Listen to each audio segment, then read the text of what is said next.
So hello everyone, welcome back to my YouTube channel Chemistry Hub. So now I'm going to continue with the characteristics of the group. जैसे last lecture जो आपका 5th lecture था उसमें हमने ये point discuss किए थे, इसके जो जनरल करैक्टर स्टार्टिंग वाले, इसकी वैलेंसी से रिलेटेड वैलेंस इलेक्ट्रॉन का कर लिया था, देन आपने एटॉमिक साइज एंड इसमें इन सभी की वेरिएशन को डिस्कस किया था। अब जो नेक्स्ट करैक्टर हमारे हैं करने वाले that is the metallic and non metallic character and इनके इलेक्ट्रोपॉजिटिव इलेक्ट्रोनेगेटिव नेचर और आप इसकी रिएक्टिविटी सीरीज को भी देखोगे। तो ये पॉइंट्स आज हमने डिस्कस करने हैं। और metallic and non metallic character को डिस्कस करने से पहले हमें इस चीज़ की क्लैरिटी होनी चाहिए कि मेटल्स और नॉन मेटल्स कौन से एलिमेंट्स को हम बोलते हैं। फिजिकल प्रॉपर्टीज देखने पे तो आपको पता लग जाता है कि मेटल्स क्या होते हैं, जो हार्ड होते हैं एंड यू नो कि मैलिएबल है, डक्टाइल है, good conductor of heat and electricity, इनको हम मेटल बोलते हैं। बट अगर आप केमिकल रिएक्टिविटी वाइज देखो तो मेटल हम उन एलिमेंट्स को बोलते हैं which can lose the electron. जो अब आपने देखना है कि जो मेटालिक करैक्टर है, जब भी कोई एलिमेंट इलेक्ट्रॉन्स को लूज करेगा तो उसको हम क्या बोलेंगे, मेटल्स। तो मेटल्स के साथ काफ़ी कुछ रिलेटेड है। अगर आप इन जनरल हम मेटल्स को देखें हो सकते हैं metal can lose the electron, कि वो इलेक्ट्रॉन लूज करते हैं। अब आपने ये चीज़ देखनी, जब भी कोई इलेक्ट्रॉन को लूज करता है तो वो फिर एटम में नहीं रहता, वो आयंस में कन्वर्ट हो जाता है। और आपको पता है कि जब भी कोई भी एटम अगर इलेक्ट्रॉन्स को लूज करता है तो उसके जो इलेक्ट्रॉन्स हैं पहले से कम हो जाएंगे।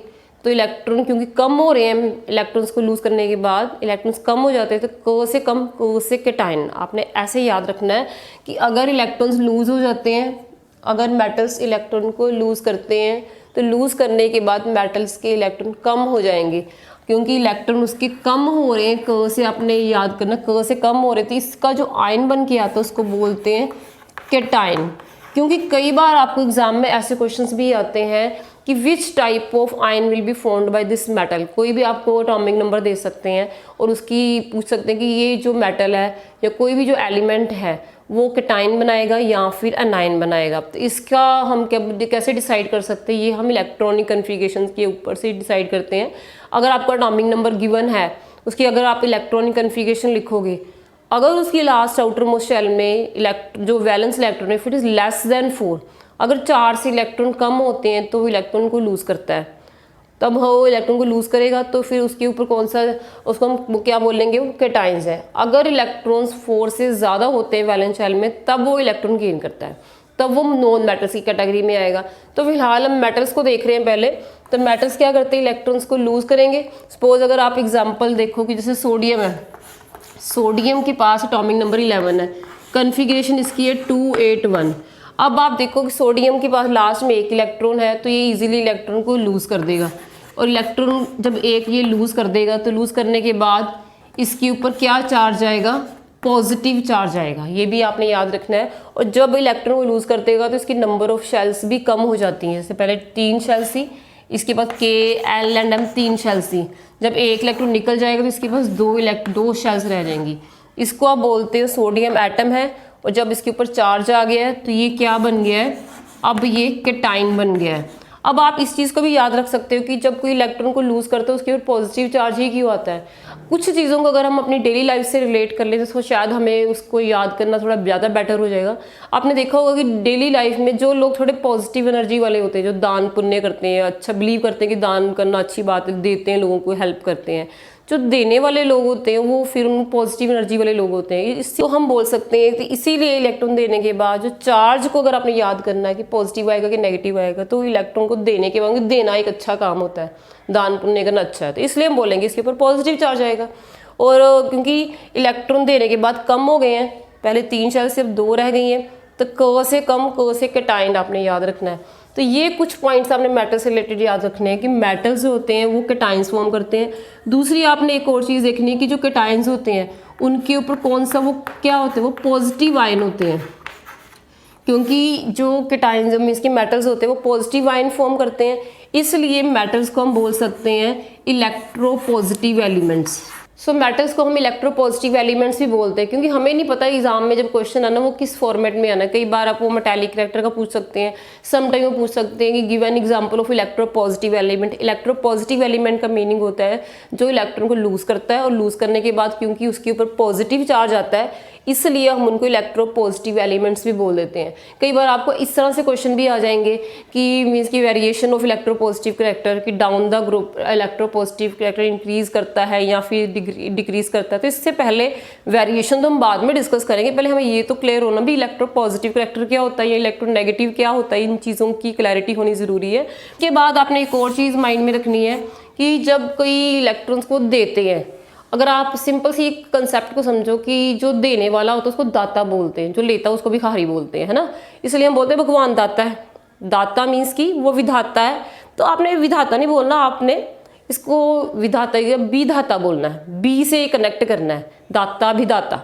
वो इसलिए कि जब आप आगे जाके करोगे इसमें आपको आएगा कि एसिडिक एंड बेसिक ऑक्साइड, जो मेटल्स होते हैं वो बेसिक इन नेचर होते हैं, वो एक उनका जो नेचर होता है वो बेसिक होता है। जो बेसिक मीन्स की वो इलेक्ट्रॉन लूज करते हैं और उसको हम बोलते हैं वो बेसिक इन नेचर है। और जब भी मेटल्स का अगर आप ऑक्सीजन के साथ रिएक्शन करवा के कंपाउंड बनाते हैं जिसको आप बोलते हैं मेटल ऑक्साइड्स, अगर ये जो कोई भी मेटल है वो ऑक्सीजन के साथ कंबाइन कर जाता है, ठीक है, अगर वो कोई मेटल ऑक्साइड बना रहा है, जो भी वो मेटल ऑक्साइड बनाता है तो हम बोलेंगे this is a metal oxide. Metal और ऑक्सीजन का जो कंपाउंड बनता है उसको बोलते हैं मेटल ऑक्साइड। अगर आप ये डाइवेलेंट लिया है, मान लो सेकंड ग्रुप का मेंबर लिया है, तो हमारे पास ये MOE बनेगा क्योंकि दोनों की वैलेंसी 2-2 हो जाएगी। कई बार पेपर में आपको ऐसे क्वेश्चंस आते हैं, what is the nature of the oxide of this element, कि अगर ये एलिमेंट ऑक्साइड बनाएगा तो वो किस कैटेगरी का होगा। अगर मेटल ऑक्सीजन के साथ कंबाइन करके मेटल ऑक्साइड बनाते हैं तो मेटल ऑक्साइड हमेशा बेसिक नेचर की होती है, मीन्स की जो, इसीलिए मैंने आपको थोड़ा सा ये समझाया है कि मेटल मीन्स की जो इलेक्ट्रॉन देने हैं, देते हैं, देना मीन्स की दाता होना। दाता से आपने याद रखना है विधाता। मैं जहाँ मीन्स की अटेंटिवली हम दाता के साथ विधाता जोड़ रहे हैं ताकि हमें बी से बेसिक याद रहे, क्योंकि जब आप किसी भी चीज़ को किसी प्रॉपर वर्ड के साथ जोड़ लेते हो, कोई लिंक, कोई ऐसा लिंक अपनी मेमोरी में क्रिएट कर लेते हो कि जब भी आपके माइंड में आएगा मेटल इलेक्ट्रॉन देना, देना मीन्स की दाता भी दाता तो बेसिक, तब आपको मीन्स कि वो बुकिश लैंग्वेज कई बार याद ना भी रहे, बट आपको इस कंसेप्ट को क्लियर हो जाएगा कि जो मेटल्स होंगे क्योंकि वो इलेक्ट्रॉन देने वाले दाता होते हैं, तो इस हिसाब से उसका जो नेचर है वो बेसिक इन नेचर होगा। इट मीन्स कि जो मेटल ऑक्साइड होंगे वो किस टाइप के ऑक्साइड्स हैं उनको हम बोलेंगे बेसिक ऑक्साइड। जो है आपने मेटल से रिलेटेड याद रखने हैं कि जो मेटल्स होते हैं वो इलेक्ट्रॉन को लूज करते हैं, जो भी कोई मेटल होगा वो कैटायन बनाएगा, पहले तो आपको ये पता हो। दूसरी आपने ये बात याद रखनी है कि मेटल्स जब इलेक्ट्रॉन को लूज करते हैं तो उनके ऊपर पॉजिटिव चार्ज आता है, इसलिए मेटल्स जो होते हैं उनको इलेक्ट्रोपॉजिटिव एलिमेंट बोलते हैं। ओके, तीसरी चीज़ आपने ये याद रखनी है जो क्वेश्चन पेपर में हमें आता है, इलेक्ट्रोपॉजिटिव के नेम से भी आता है, बेसिक ऑक्साइड या एसिडिक ऑक्साइड का भी पूछते हैं। तो मेटल्स जो है किस कैटेगरी के ऑक्साइड बनाएंगे, वो बेसिक ऑक्साइड बनाते हैं। और इसी तरह इनकी वेरिएशन भी हम मीन्स की ग्रुप में डिस्कस करेंगे कि डाउन द ग्रुप वेरिएशन कैसी आनी है। वेरिएशन बाद में, बट पहले आपको इन टर्म्स के मीनिंग्स क्लियर होने चाहिए।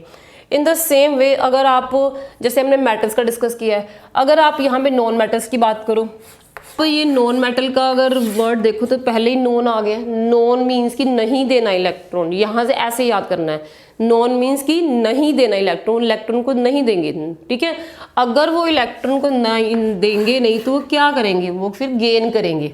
गेन, जब भी कोई एलिमेंट इलेक्ट्रॉन्स को गेन करता है तो उसकी आउटर मोस्ट शेल में एक इलेक्ट्रॉन या दो, जितने वो गेन करे वो ऐड हो जाते हैं। फॉर एग्जाम्पल अगर आप क्लोरीन का एग्जाम्पल हो, आपके पास क्लोरीन है, ठीक है, अब क्लोरीन में एटॉमिक नंबर 17 है, 287 है।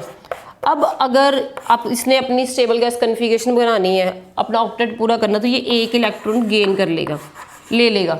लेने के बाद अब देखोगे क्लोरीन के ऊपर कौन सा चार्ज आएगा, नेगेटिव, क्योंकि जब भी कोई इलेक्ट्रॉन को गेन करता है उसके ऊपर नेगेटिव आता है।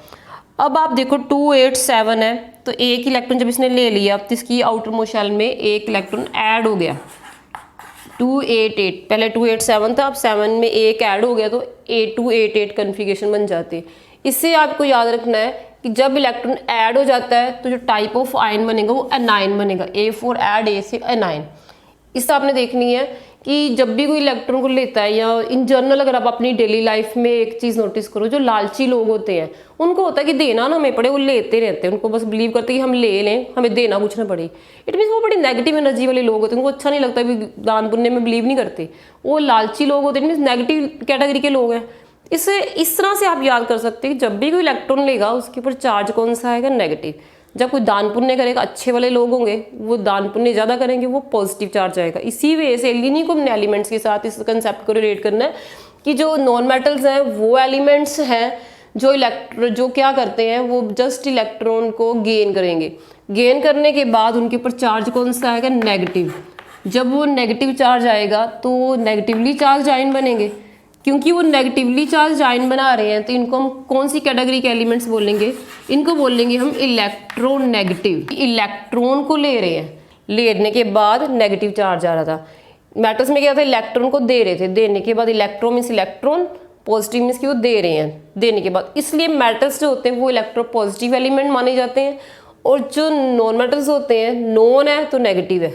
इसके बाद आपने इलेक्ट्रोनेगेटिव करने के बाद जैसे हमने इसमें देखा था कि जो मेटल्स होते हैं अगर वो ऑक्सीजन के साथ कंबाइन करते हैं तो जो मेटल के ऑक्साइड है वो बेसिक कैटेगरी के होते हैं।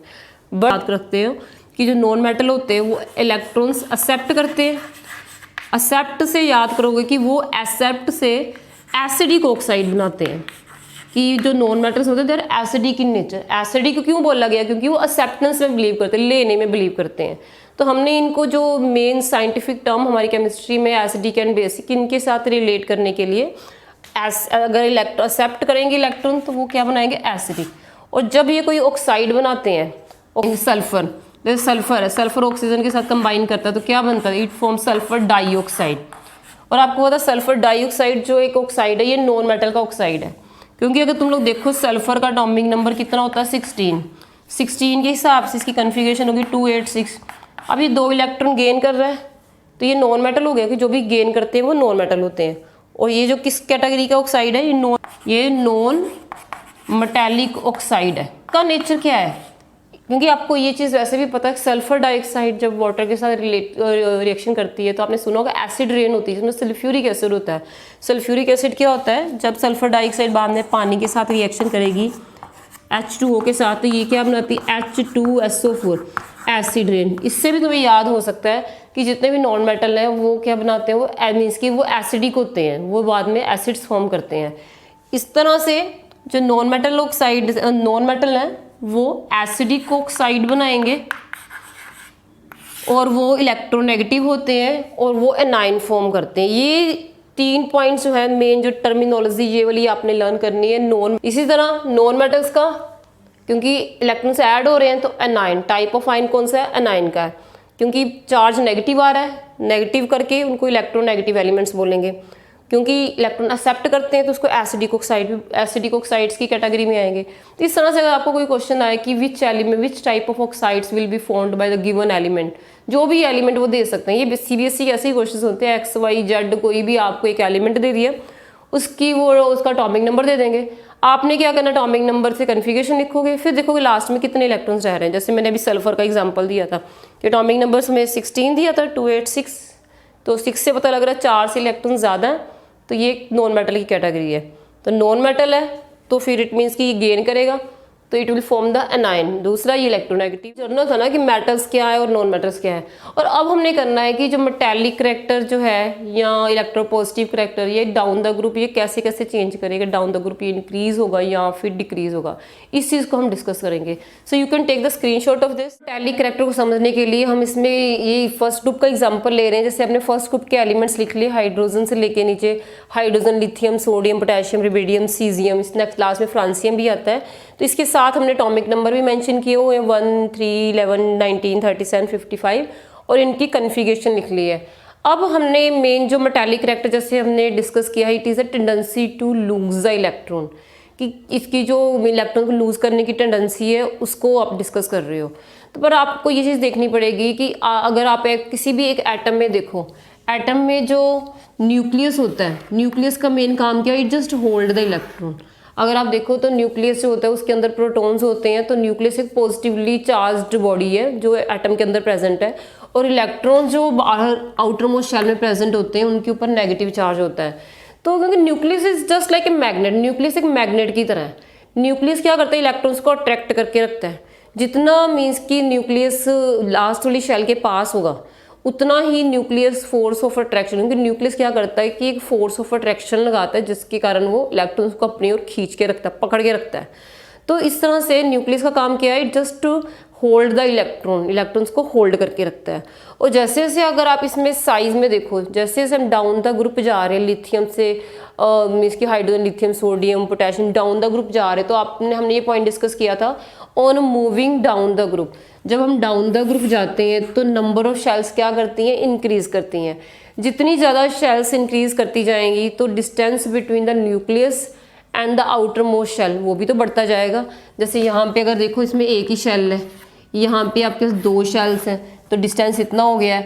देन मान लो ये न्यूक्लियस है, फर्स्ट शेल, सेकंड, थर्ड, तो डिस्टेंस और बढ़ गया।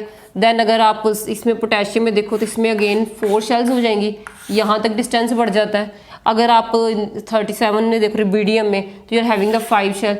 इट मीन जैसे जैसे आप डाउन द ग्रुप जाते जाते हो तो नंबर शेल बढ़ती जा रही हैं। और डिस्टेंस देखो, यहाँ पे डिस्टेंस कितना कम था फर्स्ट वाले में और बाद में ज़्यादा हो गया। इस तरह डाउन द ग्रुप जाते जाते distance between the nucleus and the outermost shell, जो सबसे बाहर वाली शेल है जिसमें वो लास्ट एक सिंगल इलेक्ट्रॉन पड़ा हुआ है, इनके बीच की जो दूरी है, जो डिस्टेंस है, मान लो ये अगर न्यूक्लियस है तो इसके और लास्ट शेल के बीच में डिस्टेंस बढ़ जाएगा।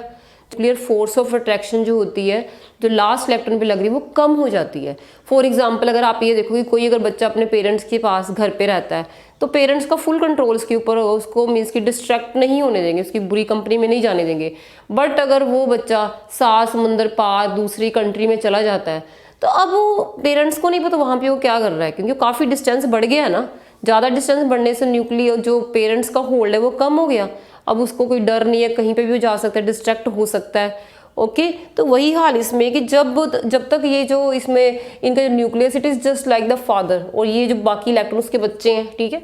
और जैसे जैसे वो मीन्स कि फादर उनका दूर होता जा रहा है और इलेक्ट्रॉन से दूर होता जाएगा, तो जो उसका न्यूक्लियस का कंट्रोल है वो बाकी इलेक्ट्रॉन वो कम होता जा रहा है। और इसी वे से जब न्यूक्लियस की फोर्स ऑफ अट्रैक्शन या न्यूक्लियस का होल्ड कम हो जाएगा तो लास्ट जो इलेक्ट्रॉन है वो थोड़ा लूजली हेल्ड हो जाता है। लूजली मीन्स कि थोड़ा इजीली उसको हम निकाल सकते हैं, डिस्ट्रैक्ट करना आसान हो जाता है, क्योंकि न्यूक्लियस उसके ऊपर पूरी ताकत नहीं लगा पा रहा, पूरी फोर्स नहीं लगा पा रहा, क्योंकि अब डिस्टेंस ज़्यादा है। इसलिए आपने यही समझना है, with increase in number of shell distance between the nucleus and the outermost shell क्या होता है, वो बढ़ जाता है। और जैसे जैसे डिस्टेंस बढ़ जाता है तो उससे क्या होगा, न्यूक्लियर फोर्स ऑफ अट्रैक्शन क्या होती है, nuclear force of attraction decrease हो जाती है। Nuclear force of attraction decrease होने से जो लास्ट इलेक्ट्रॉन है दैट बिकम लूज, वो थोड़ा लूजली हेल्ड हो जाता है। अगर वो लूज हो जाएगा तो it is easy to lose this electron, फिर वो लास्ट वाला जो इलेक्ट्रॉन आसानी से निकल सकता है।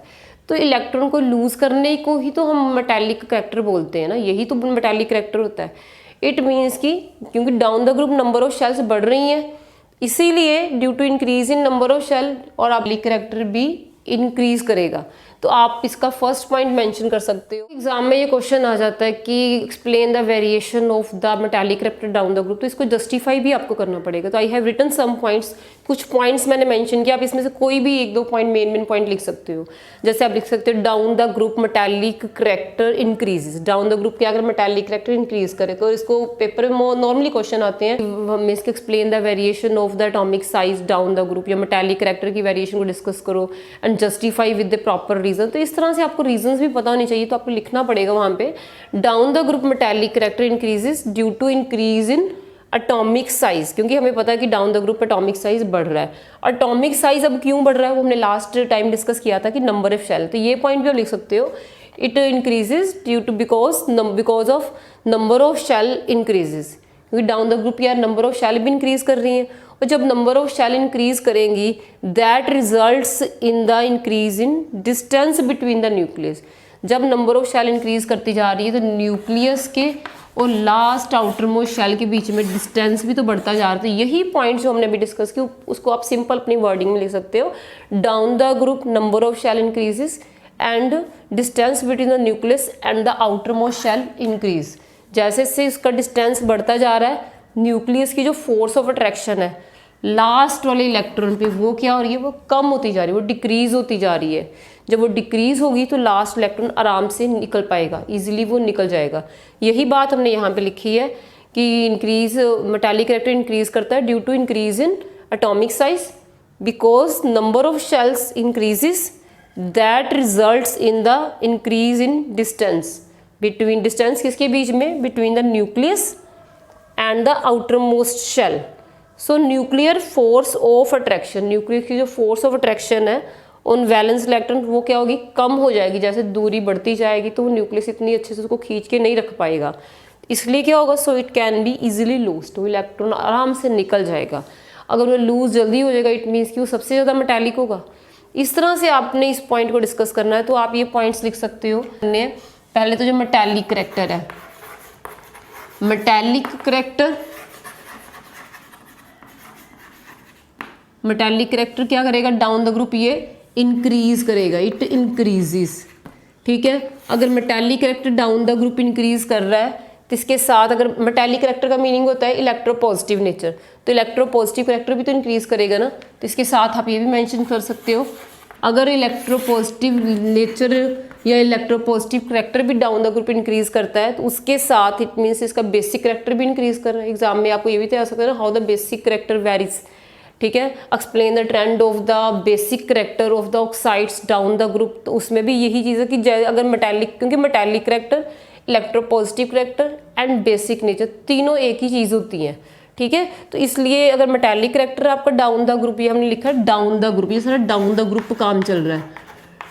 Down the group metallic character भी इंक्रीज करेगा, इलेक्ट्रोपॉजिटिव करेक्टर भी इंक्रीज करेगा, और बेसिक नेचर, बेसिक नेचर या basic character of oxides, oxides का जो बेसिक करेक्टर है वो भी इंक्रीज करेगा, दैट विल आल्सो इंक्रीज।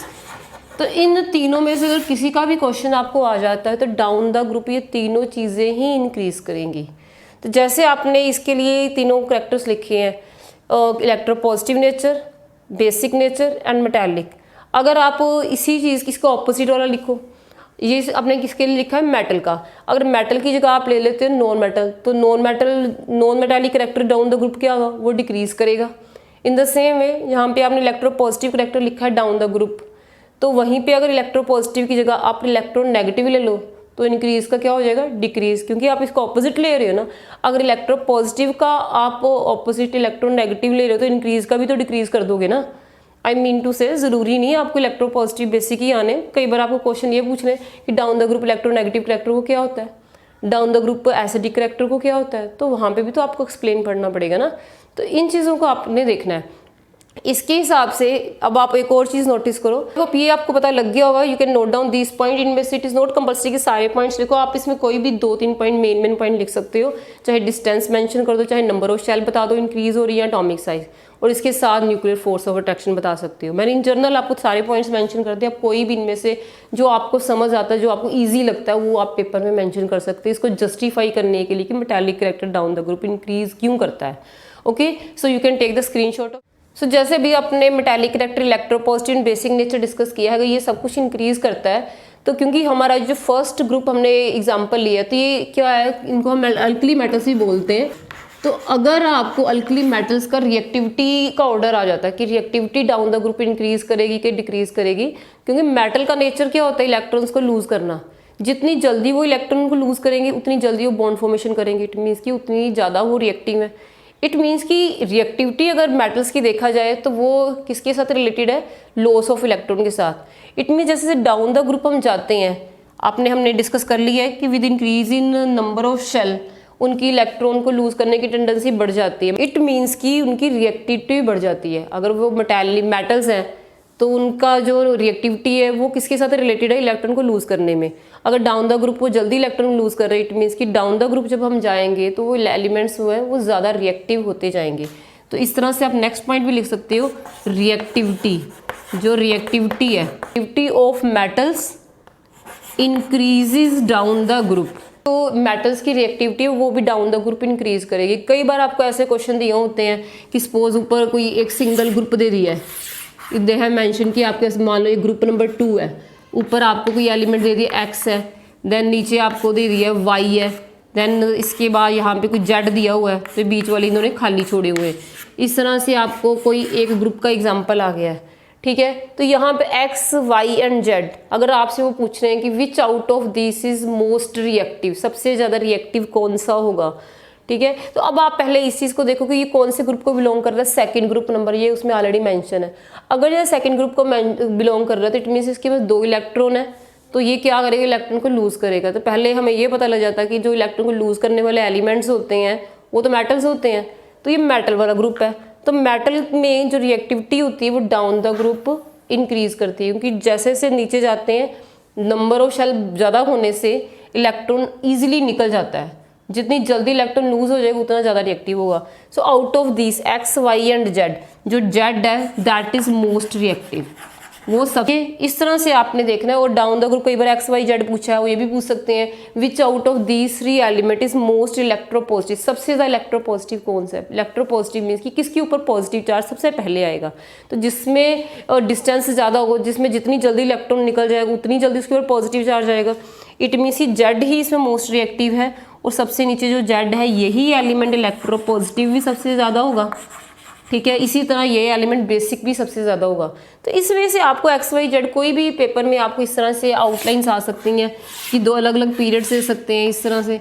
तो आपको पता होना चाहिए कि जो भी वो, जैसे सपोज मैंने एक सिंपल सा एग्जांपल ही लिया है कि इसमें कोई एक्स है, इधर वाई है, इधर कोई जेड है, तो इस तरह से कोई भी आपको रेंडमली एक पजल की फॉर्म में पेपर में सीबीएसई में क्वेश्चंस आते हैं। नो डाउट हम ये करने के बाद सीबीएसई कुछ क्वेश्चंस भी डिस्कस करेंगे, तो फिर भी हमने जो भी कंसेप्ट हमारी आती है उसके साथ साथ भी हमने कुछ पॉइंट्स उठाने हैं कि उस टॉपिक से रिलेटेड। तो एक तो इस टॉपिक से रिलेटेड आपको एक्स वाई जेड क्वेश्चन करके आ सकते हैं, जो नीचे वाले होंगे। अगर मेटल्स हैं कि नॉन मेटल है, वो आप कैसे डिसाइड करोगे, ग्रुप नंबर से। अगर ग्रुप नंबर 1 से लेके 3 तक है, जिनके पीछे 1, 2 या 3 एलिमेंट 3 इलेक्ट्रॉन्स हैं, तो वो हमारे मेटल्स हैं। अगर 4 से ज़्यादा हैं तो वो नॉन मेटल की कैटेगरी में आ जाएंगे, ठीक है। तो इस तरह से आपने इस चीज़ को देखना है। तो ये हमारी down the group metallic character हो गया, इंक्रीज करता है, इलेक्ट्रोपॉजिटिव करैक्टर भी इंक्रीज करेगा, बेसिक करैक्टर भी इंक्रीज करेगा, रिएक्टिविटी भी डाउन द ग्रुप इंक्रीज करेगी। ये पॉइंट्स आपने इसके रिलेटेड लिख लेने हैं। आपको यहाँ तक समझ आ गया होगा। अब हम इसके मेटालिक करैक्टर को डिस्कस करने के बाद हम नेक्स्ट करैक्टर पे आते हैं, नॉन मेटालिक करैक्टर। पहले अपने डाउन द ग्रुप जो वेरिएशन देखी थी वो मेटालिक करैक्टर की, इलेक्ट्रोपॉजिटिव और बेसिक की देखी थी। ही डाउन द ग्रुप मेटल्स वाले फर्स्ट ग्रुप के लिए अगर नॉन मेटालिक करैक्टर की बात करते हो या इलेक्ट्रोपॉजिटिव की जगह इलेक्ट्रोनेगेटिव लेते हो, अगर आप सभी के लिए ऑपोजिट ले रहे हो, तो जो चीज़ें डाउन द ग्रुप मेटल्स के लिए इंक्रीज कर रही हैं वो सारी चीज़ें नॉन मेटल्स के लिए वो डिक्रीज करेंगी, क्योंकि मेटल और नॉन मेटल आपस में ऑपोजिट टर्म्स हैं। मेटल है, दूसरा नॉन मेटल, बिल्कुल उससे ऑपोजिट है। तो जो करैक्टर मेटल्स के लिए इंक्रीज कर रहे हैं वो करैक्टर नॉन मेटल्स के लिए क्या करेंगे, डिक्रीज करेंगे। आपने ज़्यादा इसमें टेंशन नहीं लेनी, आपने सिंपल करना है। Down the group non metallic character वहाँ पे क्या कर रहा था, इंक्रीज। अब आपने मेटल की जगह कर दिया है नॉन मेटल, तो इंक्रीज की जगह क्या आ जाएगा, डिक्रीज। आपको अगर इंक्रीज का कंसेप्ट समझ लगे तो इसके ऑपोजिट आपने नॉन मेटल के लिए लिख देना है। अब electropositive nature down the group क्या कर रहा था, पॉजिटिव मींस इलेक्ट्रॉन देने की जो ताकत है वो डाउन द ग्रुप बढ़ रही थी। बट जब नॉन मेटल्स के लिए बात, इलेक्ट्रोनेगेटिव करैक्टर की बात करोगे, वो क्या करेगा, डिक्रीज करेगा। तो आपने सेकंड करैक्टर जो है वहाँ पे इलेक्ट्रोपॉजिटिव था, यहाँ पे आप लिखोगे इलेक्ट्रोनेगेटिव। आपने मेटल की जगह नॉन मेटल कर दिया, इलेक्ट्रोपॉजिटिव की जगह आपने नेगेटिव वर्ड लगा दिया। इंक्रीज की जगह क्या हो जाएगा फिर, डिक्रीज। इसको इन द सेम वे यहाँ पे बेसिक करैक्टर लिया था, बेसिक मीन्स कि देने वाला करैक्टर था। इस बार इसका ऑपोजिट हो जाएगा, बेसिक मीन्स कि देना। अब इस बार एक्सेप्ट करने वाला है, एक्सेप्ट में एसिडिक। अगर down the group basic character increase करता है तो जो नेचर है, एसिडिक नेचर ऑफ ऑक्साइड्स क्या होगा, that will decrease. In the same way अब रिएक्टिविटी अगर मेटल्स की लेते हैं, मेटल्स की जो रिएक्टिविटी है डाउन द ग्रुप इंक्रीज कर रही है। अगर आपने रिएक्टिविटी नॉन मेटल्स की देखोगे, ठीक है, तो रिएक्टिविटी अगर नॉन मेटल की हो, इंक्रीज की जगह क्या करेगी, वो डिक्रीज करेगी।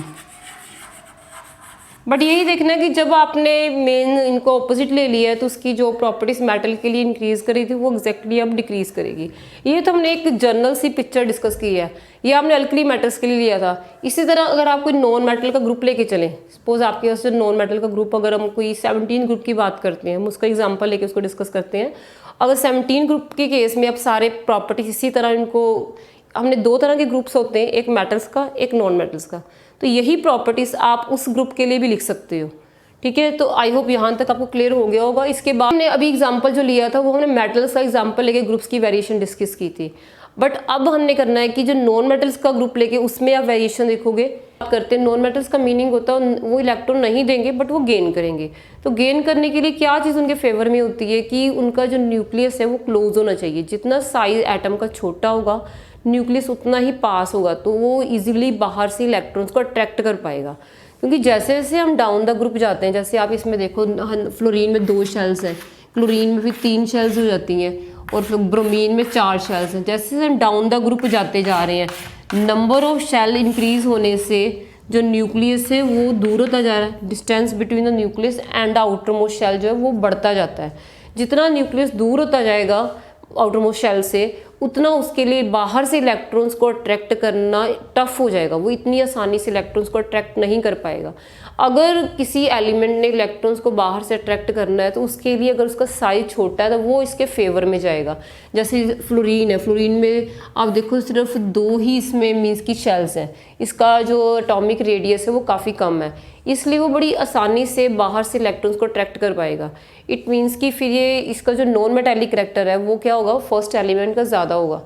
बट जैसे जैसे आप क्लोरीन में आओगे, शेल्स 3 होगी, 3 शेल्स होने से जो डिस्टेंस है वो बढ़ जाता है, और ज़्यादा डिस्टेंस जब बढ़ जाएगा तो फिर उसका जो इलेक्ट्रॉन्स को अट्रैक्ट करने की टेंडेंसी है, ठीक है, इलेक्ट्रॉन को अट्रैक्ट करने की टेंडेंसी बोल सकते जो इलेक्ट्रोनेगेटिविटी है। इलेक्ट्रोनेगेटिविटी का मीनिंग होता है it is a tendency to attract the electrons.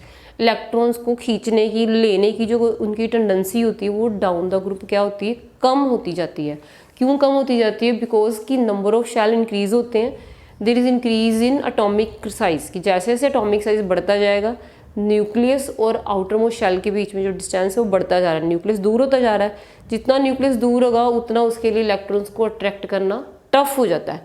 इसलिए आपने बताना है डाउन द ग्रुप फिर जो नॉन मेटल इलेक्ट्रॉन को लेने की जो टेंडेंसी है वो क्या होगी, कम हो जाएगी ना। यही तो हमने लिखा था कि down the group non metallic character क्या है, वो डिक्रीज हो जाएगा। डिक्रीज क्यों होगा, वही पॉइंट्स आपने लिखने हैं। नंबर ऑफ शेल इंक्रीज करती हैं, डिस्टेंस बढ़ जाता है, न्यूक्लियर फोर्स ऑफ अट्रैक्शन कम हो जाती है, तो इलेक्ट्रॉन खींचने आसान नहीं होंगे। दूसरा है इलेक्ट्रोनेगेटिव करैक्टर, जो पहले वाला एलिमेंट होगा उसके लिए इलेक्ट्रॉन्स को लेना आसान होगा, आसानी से ले पाएगा। पर जैसे जैसे वो डाउन द ग्रुप जाते हैं, साइज बढ़ने से उसकी इलेक्ट्रॉन को लेने की जो ताकत है वो कम होती जाती है। इट मीन्स उसका जो इलेक्ट्रोनेगेटिव करैक्टर है, ठीक है, आप बोल सकते हो जो इलेक्ट्रोनेगेटिविटी भी बोल सकते हो, इलेक्ट्रोनेगेटिविटी है वो डिक्रीज करती जाएगी। डाउन द ग्रुप वो कम इलेक्ट्रोनेगेटिव होता जाएगा। इसके बाद आप देख सकते हो अगर एसिडिक करैक्टर, अगर एसिडिक करैक्टर का मीनिंग होता है इलेक्ट्रॉन को एक्सेप्ट करना। एक्सेप्ट किसने करना होता है, न्यूक्लियस ने, क्योंकि जो न्यूक्लियस है वो पॉजिटिव चार्ज है, इलेक्ट्रॉन्स के ऊपर नेगेटिव है। तो जो न्यूक्लियस है that is just like a magnet, वो एक मैग्नेट की तरह जो इलेक्ट्रॉन्स को अपनी तरफ खींचता है। जैसे जैसे हम नीचे जा रहे हैं न्यूक्लियस से दूर होता जा रहा है तो अट्रैक्ट कौन करेगा, डिस्टेंस जो बढ़ गया है, तो इसलिए उसका जो इलेक्ट्रॉन्स को एक्सेप्ट करने की जो ताकत है वो क्या है, वो कम होती जा रही है। इसलिए हम लिख सकते हैं acidic nature of the oxides will decrease, acidic character भी उसका कम हो जाएगा।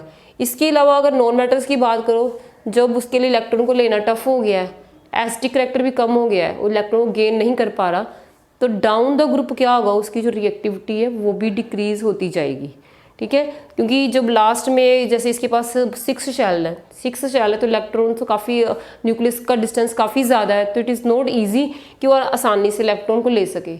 इट मीन्स कि वो एक्सेप्ट ही नहीं कर पाएगा, तो उसका जो एसिडिक करैक्टर है वो कम हो जाएगा। तो ये सारी प्रॉपर्टीज आपने नॉन मेटल के लिए लिखनी है, नॉन वही जो आपने पहले लिखी थी, बट अभी हमने एक एग्जाम्पल लेके इसको मेंशन दोबारा से डिस्कस किया है कि नॉन मेटालिक करैक्टर डिक्रीज करेगा, इलेक्ट्रॉन सब कुछ डिक्रीज ही करेगा जब हम नॉन मेटल का लोगे। और जब आपने मेटल्स का लिया था उसमें सारे इंक्रीमेंट है कि नॉन मेटल और मेटल आपस में ऑपोजिट है, जो प्रॉपर्टी उसमें पॉजिटिव जाएंगी इसमें वो इसके ऑपोजिट, जो उसके लिए इंक्रीज कर रहा है इसके लिए वो डिक्रीज करेगा। तो ये कुछ हमने वेरिएशंस डिस्कस की है मेटल की, नॉन मेटल करैक्टर की, देन इलेक्ट्रोपॉजिटिव इलेक्ट्रोनेगेटिव की, देन एसिडिक करैक्टर की, बेसिक करैक्टर की, देन आपने रिएक्टिविटी सीरीज की है। तो आई होप यहाँ तक आपको क्लियर हो गया होगा। और इसके अलावा सीबीएसई में कुछ कई बार ऐसे क्वेश्चंस भी आते हैं, जैसे अगर हमने पहले मेटल्स में किया था, मेटल में जब आपने डिस्कशन की थी, अगर पेपर में कोई आपको ऐसे 2 ग्रुप्स दिए होते हैं, मान लो this is group 16, this is group 17, इसमें अलग अलग आपको ऐसे रोज दी हुई हैं, ठीक है, क्योंकि आपको 16 और 17 ग्रुप्स नंबर से क्लियर हो जाएगा कि 16 मीन्स कि लास्ट में 6 इलेक्ट्रॉन है, 17 मीन्स लास्ट में 7 इलेक्ट्रॉन है। इट मीन्स दोनों ही नॉन मेटल की कैटेगरी में है। इसमें जो ऊपर वाले एलिमेंट्स होंगे, जैसे यहाँ पे X है, नीचे आपको Y दिया हुआ है, अब इस केस में ज़्यादा रिएक्टिव कौन सा होगा या ज़्यादा इलेक्ट्रोनेगेटिव कौन सा होगा, इस चीज़ को पूछ सकते हैं कि XYZ करके। तो आपने यही देखना है, क्योंकि हमें पता है डाउन ये दोनों सेपरेट ग्रुप है। जैसे जैसे डाउन द ग्रुप जाते हैं साइज बढ़ जाता है, साइज बढ़ने से इलेक्ट्रोनेगेटिव करैक्टर नॉन मैटर के केस में उसका क्या होगा, इलेक्ट्रोनेगेटिव करैक्टर डिक्रीज होगा। इट मीन्स कि जब नॉन मैटर वाले करोगे तो ऊपर वाले एलिमेंट ज़्यादा रिएक्टिव होंगे, जब आप मेटल की बात करते हो तो इलेक्ट्रॉन जब लूज करने की बारी आती है तो नीचे वाले ज़्यादा रिएक्टिव होते हैं, क्योंकि नीचे जाके साइज बड़ा हो जाता है, शेल से ऐड हो जाती हैं। तो ये चीज़ देखनी है कि मैटर, पहले तो आपने जब भी रिएक्टिविटी डिसाइड करनी है आपने उनके ग्रुप नंबर से इस चीज़ को फाइनल कर लेना है कि वो मेटल्स है कि नॉन मेटल है। अगर मेटल्स होंगे तो डाउन द ग्रुप वो ज़्यादा रिएक्टिव होंगे, अगर नॉन मेटल होंगे तो उसका ऑपोजिट होगा, फिर ऊपर वाले ज़्यादा रिएक्टिव होंगे। अब 6 है एक के पास, एक के वैलेंस शेल में 7 है, इट मीन्स कि ये नॉन मेटल है, इलेक्ट्रॉन देंगे नहीं, ये लेने वाले हैं। इट मीन्स ऊपर वाला एलिमेंट ज़्यादा रिएक्टिव है, एक्स इज़ मोर रिएक्टिव। इस तरह से आप मेंशन कर सकते हैं एक्स जो है वो ज़्यादा, इट इज़ मोर रिएक्टिव, ये रिएक्टिव भी ज़्यादा होगा और ये इलेक्ट्रोनेगेटिव भी होगा। इस तरह से आपको पेपर में क्वेश्चन इसके आएंगे XYZ की, इनकी जो वेरिएशन से रिलेटेड, और इनको आपको एक्सप्लेन करना भी आ सकता है जैसे हमने। सो आई होप यहाँ तक आपको क्लियर हो गया होगा। आपने इन कंसेप्ट के बेसिस पे कोई भी इनका जो क्वेश्चन पेपर में आएगा आप उसको हैंडल कर पाओगे, अगर आपको बेसिक कंसेप्ट क्लियर हैं तो। अगर आपको इन कंसेप्ट ही नहीं क्लियर हुई तो तब आप कोई क्वेश्चन हैंडल नहीं कर पाओगे। So stay connected with all the video so that कि जो नेक्स्ट हमने टॉपिक्स इसके करने वो भी आपको अच्छे से क्लियर हो सके। And if there is any doubt up to this तो you can mention it in the comment box so that हम नेक्स्ट कमिंग वीडियो में उसको क्लियर कर पाएँ। So thanks for watching and do subscribe this channel and share this video.